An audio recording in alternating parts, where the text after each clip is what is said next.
ناظرین گرامی، آپ کو اردو ڈسکوری چینل کی طرف سے السلام علیکم۔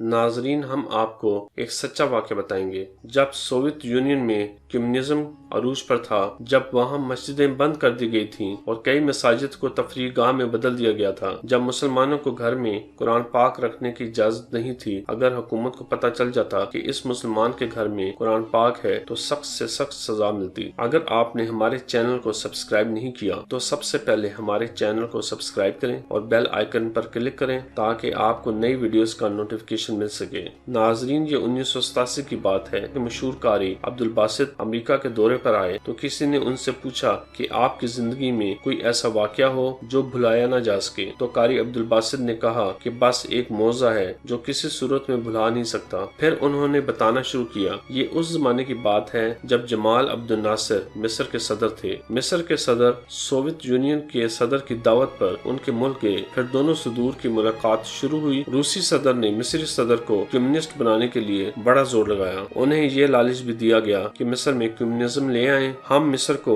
جدید ٹیکنالوجی والا ترقی یافتہ ملک بنا دیں گے۔ جمال عبد الناصر نے انکار کر دیا، لیکن وہ روسی صدر کو قائل نہ کر سکے۔ پھر وہ دل میں ایک خواہش لے کر اپنے وطن واپس آ گئے۔ وہ انہیں قائل کرنے میں ناکام رہے کیونکہ ان کے پاس اتنا علم نہیں تھا۔ چند سال بعد انہیں دوبارہ سوویت یونین کی دعوت دی گئی۔ اس بار انہوں نے قاری عبدالباسط کو اپنے ساتھ سوویت یونین آنے کی درخواست کی۔ عبدالباسط حیران تھے کہ انہیں کیوں آنے کے لیے کہا گیا، حالانکہ وہاں کی حکومت اور لوگ اسلام کے سخت خلاف ہیں اور اللہ کو نہیں مانتے۔ قاری عبدالباسط چلے گئے کیونکہ جمال عبد الناصر نے جو بلایا تھا۔ جب دونوں ملکوں کے صدور کی ملاقات شروع ہوئی تو روسی صدر نے دوبارہ مصری صدر پر دباؤ ڈالنے کی کوشش کی، لیکن اس بار مصر کے صدر نے تہیہ کیا ہوا تھا کہ انہوں نے ضرور مسلمان ہونے کے ناطے اپنا حق ادا کرنا ہے۔ انہوں نے روسی صدر سے کہا کہ وہ آپ کے لیے ایک تحفہ لائے ہیں۔ روسی صدر خوش ہو گئے اور انہوں نے کہا، کیا تحفہ ہے؟ جمال عبد الناصر نے قاری عبدالباسط کو بلایا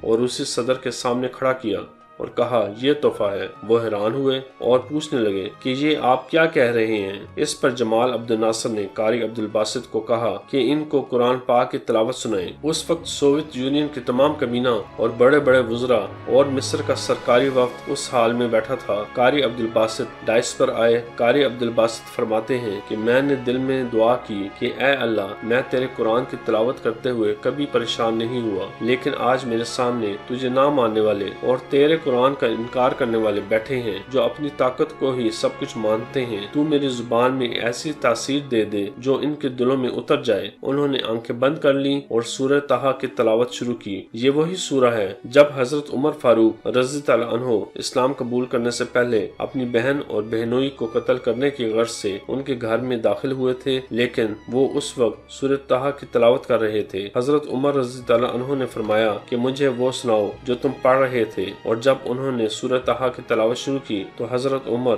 رضی اللہ عنہ کا دل موم کی طرح پگھل گیا اور وہ پسینے پسینے ہو گئے اور بے اختیار آنسو نکلنا شروع ہو گئے، اور پھر حضرت عمر فاروق رضی اللہ عنہ نے فوراً اسلام قبول کر لیا۔ سورہ طٰہٰ کی تلاوت شروع ہوئی۔ قاری عبدالباسط نے اپنی آواز کا جادو جگانا شروع کیا۔ تلاوت کے دوران جب جمال عبد الناصر نے اپنے ساتھ بیٹھے ہوئے روسی صدر کو چپکے سے دیکھا تو ان کی آنکھوں سے آنسو بہہ رہے تھے۔ جب انہوں نے پیچھے نظر دوڑائی تو مصر کے وفد کے ساتھ ساتھ پوری سوویت کابینہ کی آنکھوں سے آنسو بہہ رہے تھے۔ جب تلاوت ختم ہوئی تو جمال عبد الناصر نے اپنے ہم منصب سے پوچھا کہ قرآن ہمارا ہے، ہماری آنکھوں سے آنسو بہیں یہ تو سمجھ آتا ہے، لیکن آپ کیوں رو رہے تھے؟ روسی صدر نے کہا کہ ہمیں نہیں معلوم، ہمیں ایک لفظ بھی سمجھ نہیں آیا، لیکن اس قرآن میں کچھ ایسی بات ہے جس نے ہمارے دلوں کو پگھلا دیا ہے اور ہمیں رونے پر مجبور کر دیا ہے۔ ہمیں نہیں معلوم کہ اس قرآن نے کیا کیا ہے۔ وہ مسلمان تو نہ ہوئے، لیکن قرآن پاک نے اپنا معجزہ ضرور دکھایا۔ وہ لوگ جو قرآن پاک کو نہیں مانتے تھے، اللہ کو نہیں مانتے تھے، کمیونسٹ قوم سے تعلق تھا جو مسلمانوں کو برا بھلا کہتے تھے اور ان کی عبادت برداشت نہیں کرتے تھے، قرآن پاک کی تلاوت نے ان کے دل پگھلا دیے اور وہ رونے پر مجبور ہو گئے۔ ناظرین، آپ کو آج کی یہ ویڈیو کیسی لگی؟ اپنی رائے سے ضرور آگاہ کیجیے گا۔ ہماری کوشش ہوگی کہ ہم مزید اچھی ویڈیوز